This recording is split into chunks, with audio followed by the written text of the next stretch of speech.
কাবা ঘরের একজন কালো ইমাম আছে, নাম ইমাম আল কালবানি। দেখছেন এই ইমামরা আপনারা? উনি লন্ডনে একটা ইন্টারভিউতে বলেছেন, আমার মায়ের বদদোয়া আমাকে কাবা ঘরের ইমাম বানিয়েছে। লন্ডনে একটা কনফারেন্সে উনি ইন্টারভিউ দিচ্ছিলেন। তো ওনাকে বলা হলো, কাবার সব ইমাম সাদা ইমাম, আপনি কালো মানুষ, কেমনি ইমাম হইলেন? উনি বললেন, আমার মায়ের বদদোয়া আজকে আমাকে কাবা ঘরের ইমাম বানিয়েছে। উনি বললেন, আমি ছোট্টবেলা অনেক বদের হাট দিছিলাম, আমার মতো দুষ্ট আমার এলাকায় কোনো ছেলে ছিল না। মানুষের গালাগালি, মারামারি, দুষ্টামি, ভাঙচুর, চেঁচামেচি, চিৎকার, বিশৃঙ্খলা আমার মতো কেউ বেশি করতে পারতো না। কিন্তু আমার মা ছিল অনেক বড় আল্লাহওয়ালা। আমার মা জানতেন আল্লাহর কাছে দোয়া করার কত বড় পাওয়ার। আমার মা যখন আমার উপর রেগে যেতেন, আমার মা জানতেন রাগের মাথায় বদদোয়া দিলে বদদোয়া কবুল হয়ে যাবে। এজন্য যখনই আমি বেশি দুষ্টামি শুরু করে দিতাম, আমার মা রেগে আমারে বদদোয়া দিয়ে বলতেন, আল্লাহ তোরে হেদায়েত দেখ, আল্লাহ তোরে কাবা ঘরের ইমাম বানায় দে। মা যখন রেগে যেতেন, রেগে মেগে উনি সব সময় বলতেন, আল্লাহ তোরে হেদায়েত দেখ, তোরে কাবার ইমাম বানায় দেখ। রাগে রাগে ভালো দোয়া করতেন। সুবহানাল্লাহ কইতে বললেন না? আপনারাও আপনাদের ছেলে মেয়েদের জন্য একটা ভালো দোয়া সেট করে নেবেন। রাগ আসলে ওই দোয়াটা করবেন, ওইটার উপরে ঝাল মিটাবেন, রাগ মেটাবেন ওইটার উপর। পারা যাবে? পারা যাবে? 12 নাম্বার, ছেলে মেয়েদের সাথে খেলাধুলা করবেন। ঘরে খেলবেন, বাগানে গেলে খেলবেন, ছোট্ট বল নিয়ে আপনি দিবেন আপনার ছেলের হাতে, ছেলে দিবে আপনার হাতে। খেলাধুলার দরকার আছে না? আল্লাহ রাসূল সাল্লাল্লাহু আলাইহি ওয়াসাল্লাম বনুল আব্বাস চাচাতো ভাইগুলোর এক জায়গায় এক লাইনে দাঁড় করাইতো, আর বলতো, মান সাবাকা ইলাইয়া ফালাহু কাদা ওয়া কাদা, যে দৌড়ে এসে আমারে ধরতে পারবি তার এই পুরস্কার দিব। ওনার চাচাতো ভাইগুলো পাগলের মতো একসাথে দৌড়ে এসে কেউ বিশ্বনবীর কাঁধের উপরে উঠতেন, কেউ বুকের উপরে উঠতেন। বিশ্বনবী সবাইকে সবার হাতে হাদিয়া তুলে দিতেন। বিশ্বনবী নিজের কলিজার টুকরা কন্যা ফাতেমা রাদিয়াল্লাহু তাআলা আনহার 2 সন্তান হাসান আর হুসাইনকে নিয়ে সব সময় খেলতেন। পড়েন সুবহানাল্লাহ। হাসান আর হুসাইন রাদিয়াল্লাহু তাআলা আনহুমা বিশ্বনবীকে ঘোড়া বানিয়ে খেলতেন। ঘোড়া হতো কে? সবাই বলতে হবে, ঘোড়া হতো কে? আর ঘোড়সাওয়ার কে? হাসান আর হুসাইন। বিশ্বনবীরে ঘোড়া বানায় এরা কান্দে উঠতো। আর বিশ্বনবী বাবরি চুল রাখতেন, ওই বাবরি চুল ধরে এরকম ঘোড়া ঘোড়া খেলতো। সুবহানাল্লাহ পড়বেন না? মনে থাকবে বাচ্চাদের সাথে খেলাধুলা। 13 নাম্বার, কঠিন কঠিন ইবাদত গুলো বাচ্চাদেরকে ঘরে প্র্যাকটিস করাবেন। যেমন রমাদানের রোজা যদি রাখতে চায় রাখতে দিন। এই যে এপ্রিলে আসতেছে রোজা, অনেকে কয় হুজুর পারবে না, ছেলে কয় পারুম, বাবা কয় পারবে না। টিভিতে আমাকে অনেক জায়গায় লাইভ প্রশ্ন করেছে যে হুজুর আম্মু আমাকে রাখতে দেয় না, আমার রাখতে মনে হচ্ছে, আমি কি করব? আমি বলছি তুমি রাইখা ফেলবা। একদিন 2 দিন না খেয়ে থাকলে কোনো বাচ্চা মরে না মিয়া, মরবে? ওর যে স্পিরিটটা আছে এটাকে ইসলামের পক্ষে কাজে লাগান। ও রাখতে চায়, আপনি বাচ্চা দেন কেন? বাচ্চা দেবেন না। আমি যখন খুব ছোট, আমিও রোজা রাখার জন্য জোর করতাম, খুব জোর করতাম। তো আমার দাদি আমারে শিখাই দিত। আমি যখন স্কুলে যেতাম বলতো যে তোর রোজা রাখা লাগবে না, সারাদিন একটা কাজ করবি, তুই সকাল থেকে দুপুর 12টা পর্যন্ত না খেয়ে থাকলে অর্ধেক রোজা, 12টার দিকে আইসা ইফতারি করবি। তো আমার স্কুল ছুটি হইতো 12টায়, আমি 12টার দিকে আইসা ইফতারি করে ফেলতাম। তো আমার অর্ধেক রোজা হয়েছে। এরপরের দিন আবার 12টার দিকে উনি দাদি বুঝাইতেন যে তোর 2 অর্ধেক মিলে 1 রোজা, এই পুরা রমজানে তুই রাখবি 15টা রোজা। এরকম বুদ্ধি আছে না নাই? একেবারে ছোট্ট যারা যারা রাখলে আসলেই ক্ষতি হতে পারে, এদেরকে এইভাবে বুঝাবেন যে অর্ধেক অর্ধেক 2 অর্ধেক মিলে একটা হবে। তারপর একটু বড় হলে রাখতে চাইলে রাখার সুযোগ দিবেন। ছোট বাচ্চা, যে বাচ্চার আমল নামা এখনো শুরু হয় নাই, যত নেক আমল করবে সব বাবা মার আমল নামায় তুলে দেয় কে? এজন্য অভ্যাস করেন। ডিসেম্বরে যখন স্কুল ছুটি দেয়, ফ্যামিলির সবাই মিলে রাতে ওঠেন, রাত 4টার দিকে তাহাজ্জুদের প্রোগ্রাম হবে। আপনি ইমাম, পেছনে থাকবে আপনার ছেলে, একেবারে শেষ কাতারে আপনার স্ত্রী আর আপনার মেয়েরা। পারা যাবে? আওয়াজ করে বলতে হবে ইনশাআল্লাহ। 14 নাম্বার, ছেলে মেয়েদেরকে ভালো ভালো নামে ডাকেন। বিশ্বনবী সহ অন্যান্য সব নবীরা ছেলে মেয়েদেরকে যখন ডাকতেন আদর করে ডাকতেন ইয়া বুনাইয়া। ইয়া বুনাইয়া মানে ও আমার কলিজার টুকরা সন্তান। ইয়া বুনাইয়া, হে আমার কলিজার টুকরা সন্তান। ফাতেমা রাদিয়াল্লাহু তাআলা আনহা যখন বিশ্বনবীর ঘরে আসতেন, বিশ্বনবী বলতেন মারহাবান বিবনাতি, ওয়েলকাম মাই ডটার। ও আমার কন্যা, আমার ঘরে তোমাকে ওয়েলকাম। মারহাবান বিবনাতি, হে আমার কন্যা, আমার বাসায় তোমাকে সুস্বাগত। সুবহানাল্লাহ পড়বেন না? আর ইমাম হাসানকে বিশ্বনবী ডাকতেন লুকা। যখন ফাতেমা রাদিয়াল্লাহু তাআলা আনহার ঘরে বিশ্বনবী বেড়াতে যেতেন, যেই বলতেন আইনাল লুকা, আইনাল লুকা, আমার পিচ্চি কলিজার টুকরাটা কোথায়? সুবহানাল্লাহ পড়েন। সুন্দর নাম ধরে ডাকবেন। 15 নাম্বার, বাচ্চাকে আগে সালাম দিবেন। বাচ্চাকে আগে কি দিবেন? দেন আপনি? দেন দেন সবাই দিবেন, পারবেন না? আপনি ভাবিকে দিবেন, ভাবি আপনাকে দিবে। ঘরে ঢোকার সময় একটা কম্পিটিশন তৈরি করে ফেলতে হবে, দরজা খোলার সাথে কে আগে দিতে পারে। আমার বাসায় কম্পিটিশন চলে, দরজা খোলার সাথে সাথে সবাই শুরু সালাম। আমি আগে দিল আমার মেয়ে বলে সেই সব সময় আগে দিচ্ছে। জীবনে এদের সাথে আপনি পারবেন না, এরাই আপনাকে আগে দিয়ে দিবে। আজকে থেকে এই প্রতিযোগিতা করা যাবে। ঘরে ঢুকে আগে আমাদের কি চলবে? সালাম। 16 নাম্বার, বাচ্চাদেরকে গিফট দিবেন। বলবেন 5 ওয়াক্ত নামাজ পড়লে তোমার এটা কিনে দিব, রমজানের রোজা রাখলে তোমাকে কক্সবাজার বেড়াতে নিয়ে যাব, এই সূরাটা মুখস্থ করে শোনালে তোমার নিয়ে উমরা করতে যাব। পারা যাবে? বাচ্চাদেরকে মসজিদে নিয়ে যাবে। তুরস্কের একটা মসজিদে দেখেছি, তারা ঘোষণা দিয়েছে যেই শিশুরা টানা 40 দিন ফজরের নামাজ মসজিদে এসে জামাতে পড়বে তাদেরকে একটা করে বাইসাইকেল, খেলার সাইকেল দেয়া হবে। শুনে অবাক হবেন, বাংলাদেশের একটা মসজিদেও এইভাবে অনেকগুলো ছেলেকে 40 দিন টানা মসজিদে জামাতে নামাজ পড়ার কারণে প্রত্যেকের হাতে মসজিদ কমিটি সাইকেল তুলে দিয়েছে। এরকম পারা যাবে না? লক্ষ্মীপুরে বাচ্চাদেরকে মসজিদে নিয়ে যান। মসজিদে বাচ্চা গেলে কেউ অস্বস্তিতে ভুগবেন না, রেগে যাবেন না, কারণ মসজিদে বাচ্চা গেলে এগুলো ভবিষ্যৎ প্রজন্ম নামাজি হবে। তুরস্কের মসজিদে লেখা থাকে তারাবি নামাজের সময় পেছন থেকে যদি আমরা নামাজ পড়ি, তার মানে ভবিষ্যৎ প্রজন্ম এগুলো টাইনাও মসজিদে আনা যাবে।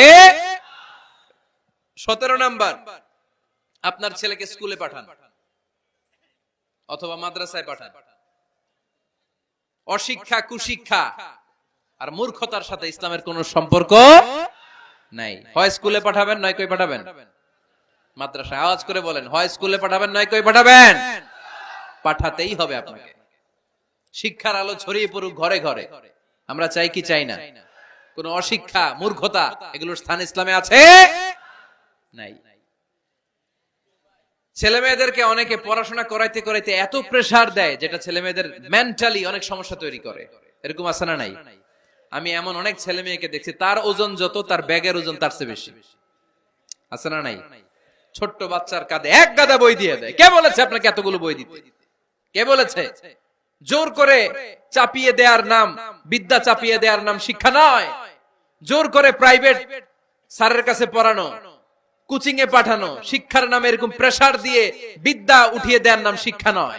শিক্ষা হচ্ছে আপনার ছেলে মেয়ের স্বতঃস্ফূর্ত আত্মবিকাশ। নিজ থেকে সে বুঝবে, নিজ থেকে সে তার ভালো লাগা থেকে সে পড়াশোনার সাথে সম্পৃক্ত হবে, সে স্কুলে যেতে চাইবে। পৃথিবীর এমনও অনেক স্কুল আছে, পৃথিবীতে ইউরোপ কান্ট্রিতে এমনও অনেক স্কুল আছে যেদিন তাদেরকে ছুটি দেওয়া হয় সামার ভ্যাকেশন, ওই দিন বাচ্চারা সবাই কান্না করে, কারণ কালকে থেকে স্কুল বন্ধ। আমাদের দেশের ছুটি হইলে আজ আমাদের ছুটি, ও ভাই আজ আমাদের ছুটি, খুব আনন্দিত, তাই না? কারণ ওই যে স্যাররা পিটায়, ক্লাসে মজা করে পড়ায় না। কিন্তু ইউরোপের অনেক স্কুল আছে সামার ভ্যাকেশন যেদিন ছুটি শুরু তার আগের দিন বাচ্চারা স্কুলে কাঁদে, কালকে থেকে আসবো না আর স্কুলে। এজন্য জোর করে বিদ্যা চাপিয়ে দেওয়ার নাম শিক্ষা নয়। শিক্ষা আপনার ছেলে মেয়েদের স্বতঃস্ফূর্ত আত্মবিকাশ। ভালো শিক্ষক বাছাই করুন, ভালো টিউটর, ভালো প্রতিষ্ঠান। ভালো প্রতিষ্ঠান অনেক জরুরি। বাংলাদেশের অনেক লজ্জাজনক হলেও সত্যি, অনেক মাদ্রাসার মধ্যে শিক্ষার্থীদের উপর নির্যাতন করা হয়, শারীরিক নির্যাতনের মতো ঘটনাও ঘটে। আছে না নাই? আপনার ছেলে মেয়েদের স্বাস্থ্যের সুরক্ষা, চারিত্রিক সুরক্ষা, এটা আপনাকে নিশ্চিত করতে হবে। You are the guardian. আপনার কাঁধের উপরে দায়িত্ব দিয়ে দিয়েছে কে? সো এলাকার সবচেয়ে ভালো প্রতিষ্ঠান, ভালো শিক্ষকের কাছে আপনার ছেলেকে তুলে দিবেন। পারবেন তো ইনশাআল্লাহ? পড়েন। 18 নম্বরে ছেলে মেয়েদের স্বাস্থ্য সুরক্ষার নিয়ম নীতি শিখায় দিবেন। স্বাস্থ্য সকল সুখের মূল। আমরা ছোটবেলায় পড়তাম early to bed and early to rise makes a man healthy, wealthy and wise. আগে যে ঘুমায়, আগে যে ঘুম থেকে ওঠে, এ সম্পদশালী হয়, এ স্বাস্থ্যশালী হয়, এ হয় এলাকার সবচেয়ে জ্ঞানী, ঠিক কি না? এখন ছেলে মেয়ে রাতে ঘুমায় দেরি করে, সকালে উঠে দেরি করে, ফজরের নামাজ নাই, মক্তব নাই, স্কুলে যায় দেরি করে। এরকম আছে না নাই? না, বাচ্চাদেরকে শিখাবেন। স্বাস্থ্য সুরক্ষার নীতিমালা বিষ্ণু ইসা ইসলাম শিখিয়ে গিয়েছেন। বাচ্চাকে মেসওয়াক কিভাবে করতে হয় শিখাই দিবেন। পারবেন? ব্রাশ কিভাবে করতে হয় শিখাই দিবেন, স্যানিটেশন হাইজিন কিভাবে মেনটেন করতে হয় শিখাবেন, টয়লেটে ঢুকে কি করতে হয় এগুলো শিখায় না অনেক মা বাবা, আছে না নাই? কিভাবে টয়লেট করতে হয়, টয়লেট শেষে কিভাবে হাত ধুইতে হয়। প্রথম প্রথম যে মেয়েদের পিরিয়ড শুরু হয় তাদের ক্ষেত্রে তাদের মায়ের অনেক ভূমিকা আছে, বড় বোনদের অনেক ভূমিকা আছে। লাজুকতার কারণে তারা অনেক ধরনের এই স্বাস্থ্যজনিত রোগের মাধ্যমে ভুগে। আর এই দেশে এগুলো নিয়ে অনেক কুসংস্কার আছে, অনেক নানি খালা এরা এমন এমন কথা বলে যে এই জামা পরা যাবে না, পিরিয়ড যখন কোনো মেয়ের শুরু হয় এটা খাওয়া যাবে না, ওইটা করা যাবে না, এগুলোর সাথে ইসলামের কোনো সম্পর্ক নাই। আপনি মা, আপনি আপনার মেয়েকে এগুলো শিখান যে মা এটা আমার হয়েছে, তোমার নানুর হয়েছে, এটা তোমারও হবে, ইটস ভেরি ন্যাচারাল, এটা খুবই ন্যাচারাল একটা বিষয়, তোমাকে সাহস হারালে চলবে না, এটা খুব সিম্পল একটা ম্যাটার, এটা হয়, এটা হবে। এভাবে বড় বোনেরা মায়েরা মেয়েদেরকে স্বাস্থ্য সুরক্ষার ব্যাপারে গাইডলাইন দেবে। সর্বশেষ কথা, স্বাস্থ্য সুরক্ষার ব্যাপারে প্রত্যেকটা ছেলে মেয়েকে কমন কিছু রুকিয়া শিখাবেন। প্রত্যেক ছেলে এবং মেয়ে নিজের ঝাড়ফুঁক যেন নিজেই করতে পারে। এই তোমার মাইকের কি হয়েছে আবার এরকম আওয়াজ কেন? কমন কিছু ঝাড়ফুঁক, যেমন সূরা ফালাক, সূরা ইখলাস, সূরা ফালাক, সূরা নাস, প্রত্যেক ছেলে মেয়ে নিজেই যেন সূরা ইখলাস, সূরা ফালাক, সূরা নাস পরে ফু দিয়ে সারা গায়ে মাসে করে নিতে পারে।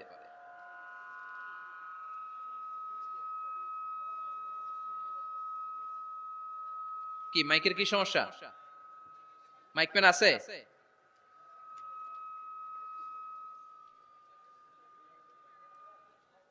মাইক পেন কই? আওয়াজ কেন? আয়াতুল কুরসি প্রত্যেকটা ছেলেকে শেখাবেন, সূরা ফাতিহা শেখাবেন, তিন কুল শেখাবেন। আপনার ছেলে আপনার মেয়ে নিজেই যেন নিজের ঝাড়ফুঁকটা করতে পারে। It's a protection from your Lord, এটা আল্লাহর কাছ থেকে প্রোটেকশন। প্রত্যেক ছেলে মেয়ে ঝাড়ফুঁক করে নিজের গায়ে নিজে ফু দিবে, এগুলো শেখানো যাবে। 19 নাম্বার, ছেলে মেয়েদেরকে নামাজের আদেশ করেন। বিশ্বনবী বললেন মুরু আওলাদাকুম বিসসালাতি ওয়া হুম আবনাউ সাবঈ সিনিন ওয়াদরিবুহুম আলাইহা ওয়া হুম আবনাউ 10 সিনিন। ছেলে মেয়েদের বয়স যখন 7 হয়ে যায় নামাজের আদেশ দিয়ে দাও। আবার ছেলে মেয়েদের বয়স যখন 10 হয়ে যায় শাসন করে হলেও মসজিদের ভিতরে ঢুকায় দাও। আদেশটা কার? চিল্লায় বলতে হবে আদেশটা কার? আউয়ালু মা ইউহাসাবু বিহিল আবদু ইয়াউমাল কিয়ামাতি আস-সালাহ। কিয়ামতের দিন সর্বপ্রথম আল্লাহ যে হিসাবটা চাইবে সেটা সালাতের হিসাব। যার নামাজ নাই তার ঈমান নাই। আওয়াজ করে বলেন, যার নামাজ নাই তার কি নাই?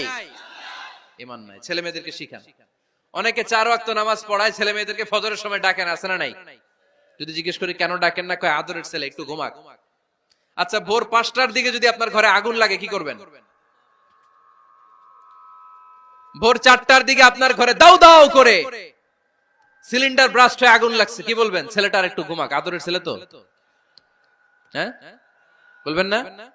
তখন কি করবেন? ডাকবেন। এই দুনিয়ার আগুন থেকে বাঁচানোর জন্য যদি ছেলেকে ফজরের সময় ডাকেন, জাহান্নামের আগুন থেকে বাঁচানোর জন্য ফজরের সময় ওকে ডেকে দেওয়ার দরকার আছে না নাই? 20 নম্বরে, ছেলে মেয়েদের বয়স যখন 10 বছর হয়ে যায় বিশ্বনবী বললেন তাদের বিছানা আলাদা করে দাও। ইদা বালাগাল আওলাদু 10 সিনিন ফাররিকু বাইনাহুম ফিল মাদাজি। ছেলে এবং মেয়ে বয়স যখন 10 বছর হয়ে গেলে মেয়ে তার বাবার সাথে এক বিছানায় ঘুমাতে পারবে, ছেলে তার মায়ের সাথে এক বিছানায় শুতে পারবে। তাদের বিছানা আলাদা করে দেন। In this time they should have taken some a little bit privacy. একটু প্রাইভেসি দেন ওদেরকে, ওদের প্রাইভেট লাইফ লিড করতে দেন। কিন্তু যতই প্রাইভেট লাইফ লিড করুক, বাবা মা হিসেবে আপনার মনিটরিং থাকার দরকার আছে না নাই? আপনার ছেলে কার সাথে মেশে, আপনার ছেলে কোথায় যায়, কোন কোন চ্যানেল দেখে, অনলাইনে কি ব্রাউজ করে, তাফসির মাহফিল দেখে নাকি পর্নোগ্রাফি দেখে যৌবনটাকে নষ্ট করে, এটা দেখার দরকার আছে না নাই? সব মনিটরিং করতে হবে। 22 নাম্বার, প্রপার ট্রেন আপ করেন। ছেলে মেয়েদেরকে সাঁতার শিখান। সাঁতার শিখাইছেন নিজে ছেলে মেয়েকে? কে কে হাত তোলেন? শিখাইছেন? শিখাইছেন? শিখান নাই, এই ভুল করছেন আপনারা, হাত নামান। ছেলে মেয়েদেরকে মাস্ট সুইমিং শিখাবেন। দেখেন এই রাস্তায় কিভাবে চলতে হয় বাবা ধরে ধরে শিখায়। আব্বু হাঁটো হাঁটো, পড়ে গেলে আবার ধরে। মাটির মধ্যে কেমন করে আপনার ছেলে হাঁটবে চলবে এটা শিখাইলেন। আপনার ছেলে যদি পানিতে পড়ে ওইখানে কিভাবে বাঁচতে হবে শিখানোর দরকার আছে না নাই? সন্তানকে কখনো ননির পুতুল করে গড়ে তুলবেন না, কষ্ট সহিষ্ণু করে গড়ে তোলেন। উপকূল পরিবেশে, কষ্টকর পরিবেশে কেমন করে বেঁচে থাকতে হয় এগুলো শিখায় দেন। ওর জীবনটারে কল্যাণময় করে দিবে কে? খেয়াল রাখবেন, সব ছেলে মেয়েদেরকে সুইমিং শিখাবেন, কুকিং শিখাবেন, রান্না শিখলে কাজে লাগে না? ওরে হোস্টেলে দিলে নিজে রান্না করে খেতে পারবে, বাইরে স্কলারশিপ পেয়ে পড়তে গেলে নিজে রান্না রিজেন করতে পারবে। ড্রাইভিং শিখাই দিবেন। আল্লাহর হাবিব সাল্লাল্লাহু আলাইহি ওয়াসাল্লাম বলেছেন, আল্লিমু আওলাদাকুম আস-সিবাহা ওয়ার রিমায়া ওয়া রুকুবাল খাইল। তোমরা তোমাদের সন্তানদেরকে সিবাহা মানে সাঁতার শিখাও। এটা আমি বানায়ে বলি নাই। কোন বর্ণনায় এসেছে সাইয়েদনা ওমর ফারুক বলতেন, কোন বর্ণনায় এসেছে আল্লাহর হাবিব বলতেন, ছেলে মেয়েদেরকে সাঁতার শেখাও যেন পানিতে ডুবে মারা না যায়। ওয়ার রিমায়া মানে কিভাবে তীর মারতে হয় শিখাও। ওই সময় ছিল তীর মারা, এখন হচ্ছে মার্শাল আর্ট, এখন কুংফু, এখন কারাটে। কেমন করে আত্মরক্ষা করবে প্রত্যেক ছেলে মেয়েদের জানার দরকার আছে না নাই? ওয়া রুকুবাল খাইল, কেমন করে ঘোড়ায় চড়তে হয় শিখাও। তখন ছিল ঘোড়ায় চড়া, এখন হইতেছে গাড়িতে চড়া। পাবলিক বাসে কেমনে চলতে হয়, পাবলিকলি কিভাবে মিশতে হয় জানার দরকার আছে না নাই? ছেলে মেয়েটারে মাঝে মাঝে বাজারে পাঠান, ওরে কিছু কিনে আনতে দেন। ও যদি লস করেও আসে তারপরেও দেন, ওর শিখার দরকার আছে না নাই? ল্যাঙ্গুয়েজ শিখান, ছেলে মেয়েদেরকে একাধিক ল্যাঙ্গুয়েজ শিখাবেন। প্রথমে শিখাবেন শুদ্ধ মাতৃভাষা, ঘরে শুদ্ধ ভাষায় কথা বলার চেষ্টা করুন। শুদ্ধ বাংলা ভাষা প্রথম, দ্বিতীয় হচ্ছে কোরআনের ভাষা আরবিক, নাম্বার 3 হচ্ছে ইন্টারন্যাশনাল ল্যাঙ্গুয়েজ ইংলিশ। আমার বাংলাদেশের প্রত্যেকটা ছেলের 3টা ল্যাঙ্গুয়েজ জানার দরকার আছে না নাই? জানার দরকার আছে না নাই? আমরা পৃথিবীর যেখানে যাই ওখানে কথা বলতে পারি। আমরা ইংরেজদের সাথে ইংরেজিতে কথা বলি, আরবদের সাথে আরবিতে কথা বলি, আর আমাদের দেশে বাংলায় কথা বলি। তাহলে মাল্টি ল্যাঙ্গুয়েজেস জানতে হবে আপনার ছেলে মেয়েদেরকে। 23 নাম্বার, টাইমলি ম্যারেজ, সময় মতো বিয়ে দিয়ে দেন। বাবা এবং মা, ছেলে মেয়ে যদি বড় হয়, ম্যাচিউরড হয়, বিয়ে দিয়ে দিবেন। কি করবেন? হ্যাঁ, এই খুশি হয়ে গেছে, ছেলে পেলে খুশি। ওয়া আনকিহুল আয়ামা মিনকুম ওয়াস-সালিহিনা মিন ইবাদিকুম ওয়া ইমাইকুম, যারা অবিবাহিত বিশ্বনবী বলেন এদেরকে বিয়ের পিঁড়িতে বসায় দাও। ইয়া মাশারাশ শাবাব, এ যুবকেরা, মান ইসতাতা মিনকুমুল বাত, যাদের সামর্থ্য আছে ফালিয়াতাজাওয়াজ, যারা বিয়ে করো। কি করো? বিয়ে করো। এই দেখেন ছেলে পেলে কত খুশি, এরা বিয়ে করতে চায় কিন্তু বাবা মা বিয়ে করাচ্ছে না। ছেলের বাবা মেয়ের বাবা, ওরা যদি ম্যাচিউরড হয় ওদেরকে বিয়ে করায় দেন। চেয়ারম্যান সাহেবরা কই? এমপি সাহেব আস, এদেরকে একটু দেখেন। আচ্ছা, সব শেষ কথা, তাকসিমুল মিরাস বিল আদল, ছেলে মেয়েদের মাঝখানে ন্যায় সঙ্গত ভাবে মিরাসের বন্টন করতে হবে। ছেলে পাবে যদ্দুর, মেয়ে পাবে অর্ধেক। আচ্ছা এবার আওয়াজ করে উত্তর দেন তো, ছেলেকে যদি দেন 2 লাখ, মেয়ে পাবে কয় লাখ? ছেলেকে যদি দেন 4টা গাড়ি, মেয়ে পাবে কয়টা গাড়ি? আইনটা কার? চিল্লায় বলতে হবে, আইনটা কার? রব্বুল আলামিন বলেন, ইউসিকুমুল্লাহু ফি আওলাদিকুম লিযযাকারি মিসলু হাযযিল উনসায়াইন। আল্লাহ বিধান দিলেন ছেলে পাবে যতটুকু, মেয়ে পাবে তার অর্ধেক। আপনাদের লক্ষ্মীপুরের কি অবস্থা? এভাবে বন্টন হয় তো? বন্টন হয়? অনেক বাবা আছে, মেয়েরে বলে, মা তোর ভাইরে সব দিয়া দিলাম, তোর লেগে দোয়া করে দিলাম। কত বড় ডাকাই!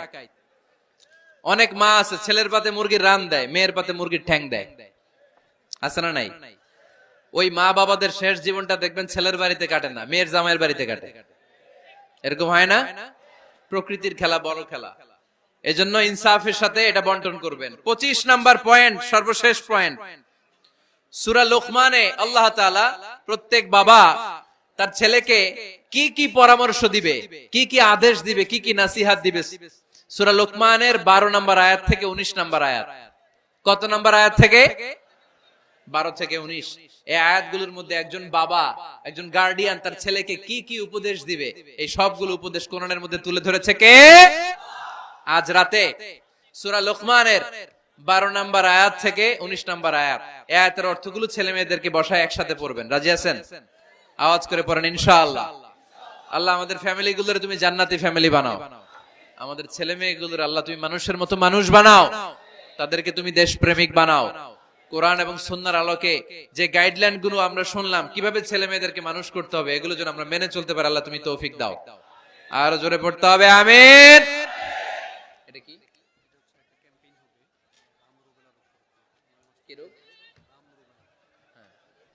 হাম রুবেলা নামে ক্যাম্পেইন 2020।